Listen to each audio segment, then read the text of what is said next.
Elon, what kind of crazy dream would persuade you to think of trying to take on the auto industry and build an all-electric car? Well, it goes back to when I was in university. I thought about what are the problems that are most likely to affect the future of the world, or future of humanity. I think it's extremely important that we have sustainable transport and sustainable energy production. That sort of overall sustainable energy problem is the biggest problem that we have to solve this century. Independent of environmental concerns, in fact, even if producing CO2 is good for the environment, given that we're going to run out of hydrocarbons, we need to find some sustainable means of operating. But most of American electricity comes from burning fossil fuels. How can an electric car that plugs into that electricity help? Right. There's two elements to that answer. One is that even if you take the same source fuel and produce power at the power plant and use it to charge electric cars, you're still better off. So if you take, say, natural gas, which is the most prevalent hydrocarbon source fuel, if you burn that in a modern General Electric natural gas turbine, you'll get about 60% efficiency. If you put that same fuel in an internal combustion engine car, you get about 20% efficiency.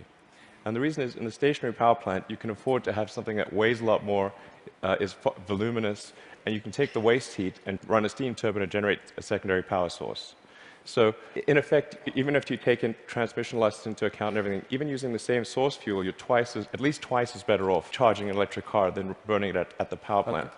That scale delivers efficiency. Yes, it does. And then the other point is we have to have sustainable means of power generation anyway, electricity generation. So given that we have to solve sustainable electricity generation, then it makes sense for us to have electric cars as the mode of transport.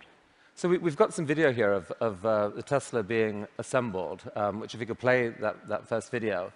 So what is innovative about this process in this vehicle? Sure. So in order to accelerate the advent of electric transport, and I should say that I think actually all modes of transport will become fully electric, with the ironic exception of rockets. There's just no way around Newton's third law. The question is, how do you accelerate the advent of electric transport? And in order to do that for cars, you have to come up with a really energy-efficient car. So that means making it incredibly light. And so what you're seeing here is the only all-aluminum body and chassis car made in North America. In fact, we applied a lot of rocket design techniques to make the car light despite having a very large battery pack. And then it also has the lowest drag coefficient of any car of its size. So as a result, the energy usage is very low, and it has the most advanced battery pack, and that's what gives it the range that's competitive. So you can actually have on the order of a 250-mile range. I mean, those battery packs are incredibly heavy, but you think the math can still work out intelligently by combining light body, heavy battery, you can still gain spectacular efficiency. Exactly. The rest of the car has to be very light to offset the mass of the pack, and then you have to have a low drag coefficient so that you have good highway range. In fact, customers of the Model S are sort of competing with each other to try to get the highest possible range. I think somebody recently got 420 miles out of a single charge. Bruno Bowden, who's here, did that, broke the world record, 425. That was the good news. The bad news was that to do it, he had to drive at 18 miles an hour constant speed and got pulled over by the cops. Going too slow. Yeah. I mean, you can certainly drive, if you drive at sort of 65 miles an hour under normal conditions, 250 miles is a reasonable number. Let's show that second video showing the Tesla in action on ice. Not at all a dig at the New York Times, this, by the way. What is the most surprising thing about the experience of driving the car? In creating an electric car, the responsiveness of the car is really incredible. So we want to really have people feel as though they've almost got a mind meld with the car. So you just feel like you and the car are kind of one. And as you corner and accelerate, it just happens, like the car has ESP. You can do that with an electric car because of its responsiveness. You can't do that with a gasoline car. I think that's really a profound difference, and people only experience that when they have a test drive. I mean, this is a beautiful but expensive car. Is there a roadmap where this becomes a mass-market vehicle?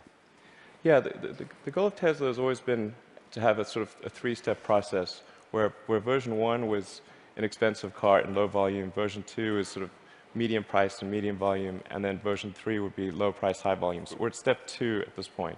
So we had a $100,000 sports car, which was the Roadster. Then we've got the Model S, which starts at around $50,000. And our third generation car, which will hopefully be out in about 3 or 4 years, will be a $30,000 car. But whenever you've got really new technology, it generally takes about 3 major versions in order to make it a compelling mass market product. And so I think we're making progress in that direction, and I feel confident that we'll get there. I mean, right now, if you've got a short commute, you drive, you can get back, you can charge at home. There isn't a huge nationwide network of charging stations now that are fast. Do you see that coming, really, truly, or just on a few key routes? There actually are far more charging stations than people realize. And at Tesla, we developed something called the supercharging technology. So, and we're offering that if you buy a Model S for free, forever. And so this is something that maybe a lot of people don't realize. We actually have California and Nevada covered. We've got the eastern seaboard from Boston to DC covered. By the end of this year, you'll be able to drive from LA to New York. You're just using a supercharger network, which charges at 5 times the rate of anything else. And the key thing is to have a ratio of drive to stop, to a stop time of about 6 or 7. So if you drive for 3 hours, you want to stop for 20 or 30 minutes, because that's normally what people will stop for. So if you start a trip at 9 a.m., by noon, you want to stop to have a bite to eat, hit the restroom, coffee, and keep going. So your proposition to consumers is, for the full charge, it can take an hour. So it's common. Don't expect to be out of here in 10 minutes. Wait for an hour. But the good news is you're helping save the planet. And by the way, the electricity is free. No, you don't pay anything. Actually, what we're expecting is for people to stop for about 20 to 30 minutes, not for an hour. It's actually better to drive for about maybe 160, 170 miles, and then stop for half an hour, and then keep going. That's the natural cadence of a trip. All right. So this is only one string to your energy bow. You've been working on this solar company, Solar City. What's unusual about that?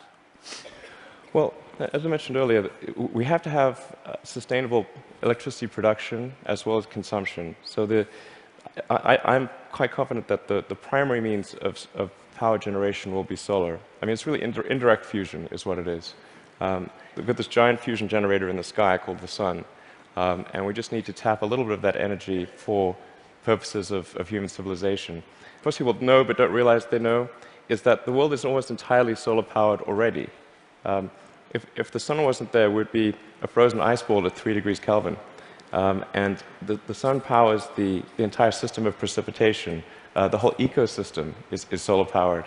But in a gallon of gasoline, you have effectively thousands of years of sun power compressed into a small space. So it's hard to make the numbers work right now on solar and to remotely compete with, for example, natural gas, fracked natural gas. How are you going to build a business here?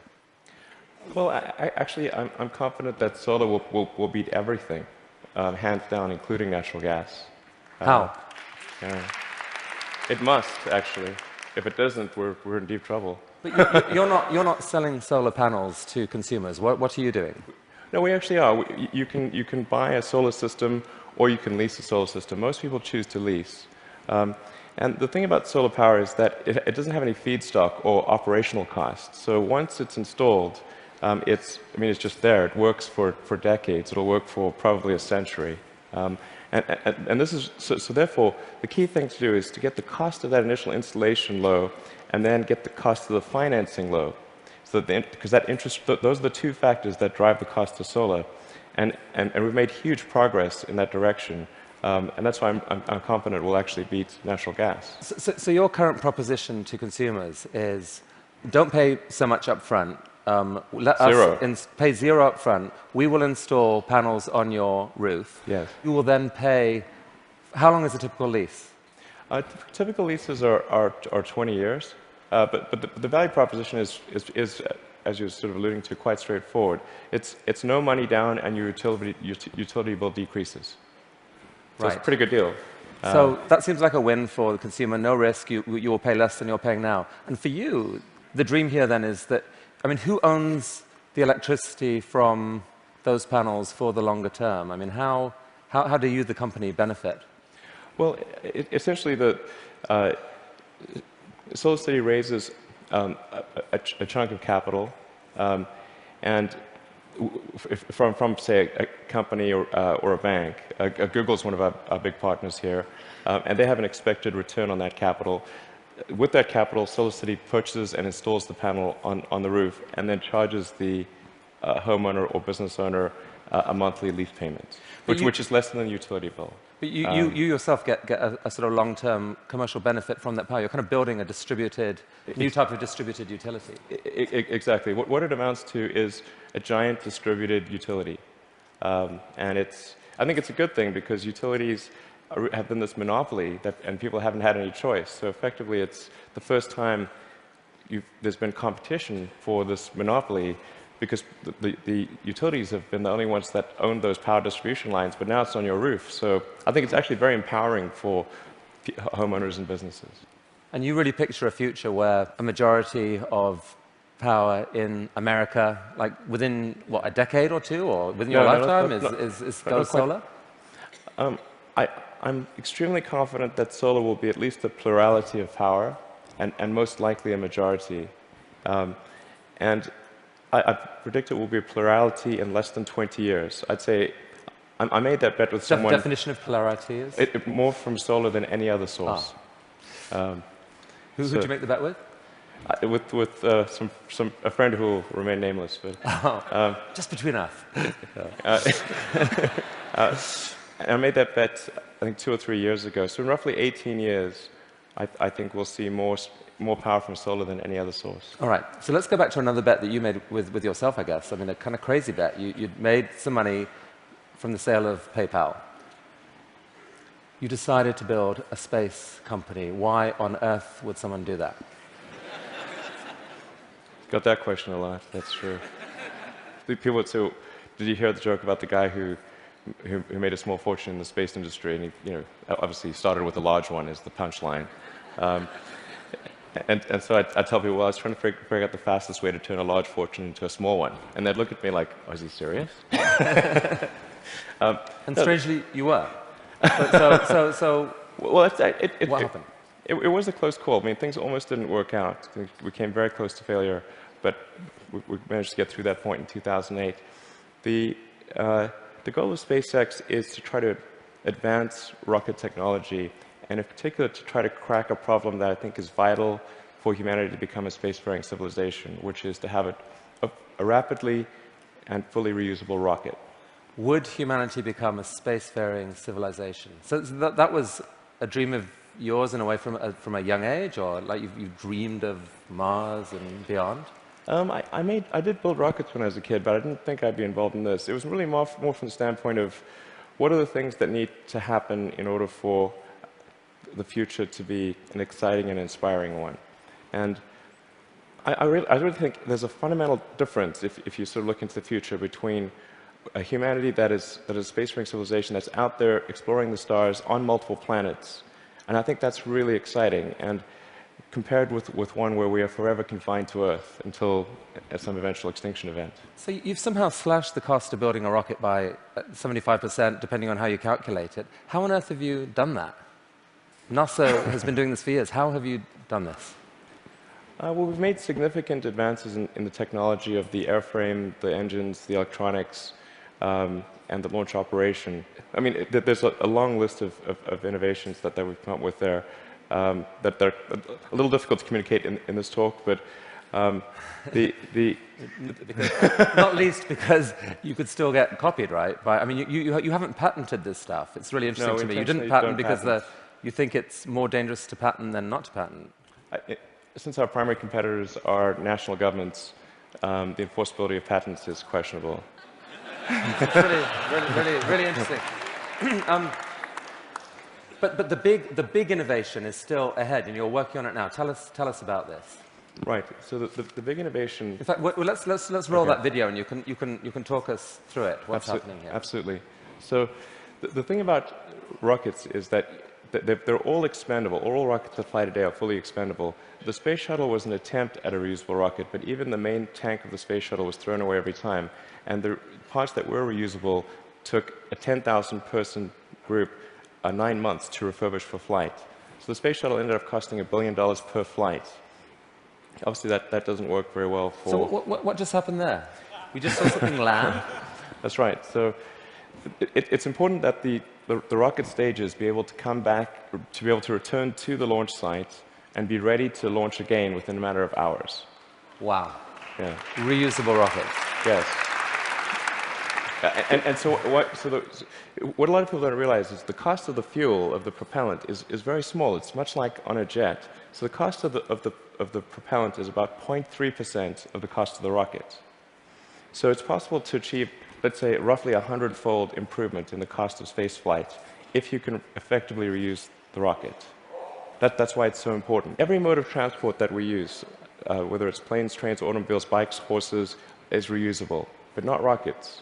So we must solve this problem in order to become a spacefaring civilization. You asked me the question earlier of how popular traveling on cruises would be if you had to burn your certain ship. Cruises apparently are highly problematic. Definitely more expensive. So that's potentially absolutely disruptive technology, and I guess paves the way for your dream to actually take, at some point, to take humanity to Mars at scale. You'd like to see a colony on Mars. Yeah, exactly. SpaceX or some combination of companies and governments need to make progress in the direction of making life multiplanetary, of establishing a base on another planet, on Mars being the only realistic option, and then building that base up until we're a true multi-planet species. So progress on this, let's make it reusable, how is that going? That was just a simulation video we saw. How's it going? We've been making some good progress recently with something we call the Grasshopper test project, where we're testing the vertical landing portion of the flight, the sort of terminal portion, which is quite tricky. We've had some good tests. Can we see that? Yeah.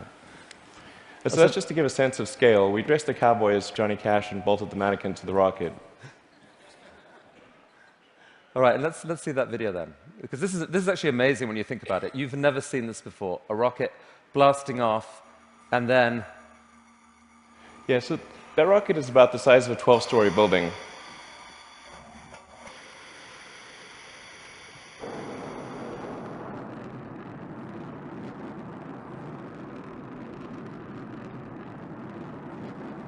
So now it's hovering at about 40 meters.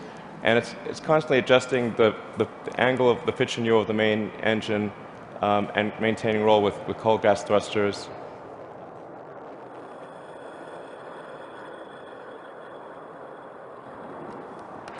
How cool is that?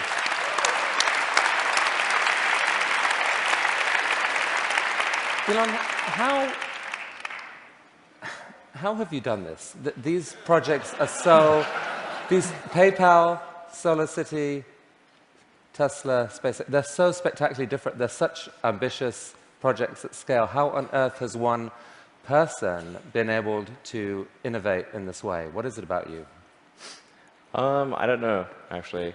I don't have a good answer for you. I work a lot. I mean, and a lot. Well, I have a theory. I have a theory. All right. My theory is that you have an ability to think at a system level of design that pull together design, technology, and business. So if TED was TBD, design, technology, business, into one package, synthesize it in a way that very few people can, and this is the critical thing, feel so damn confident in that click-together package that you take crazy risks. You bet your fortune on it, and you seem to have done that multiple times. I mean, almost no one can do that. Can we have some of that secret sauce? Can we put it into our education system? Can someone learn from you? It is truly amazing what you've done. Oh, thanks.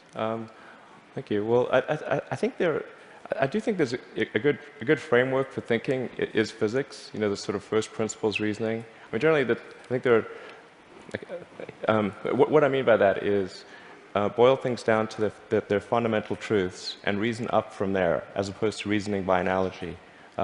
Through most of our life, we get through life by reasoning by analogy, which essentially means kind of copying what other people do with slight variations.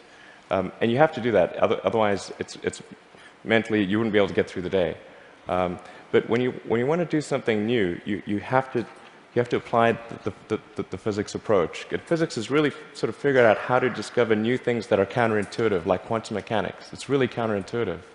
So I think that's an important thing to do. And then also to really pay attention to negative feedback and solicit it, particularly from friends. This may sound like sort of simple advice, but hardly anyone does that, and it's incredibly helpful. Boys and girls watching, study physics. Learn from this man. Elon Musk, I wish we had all day, but thank you so much for coming today. Thank you. That was awesome. It was really, really cool. Look at that. Just think about it. That was fantastic.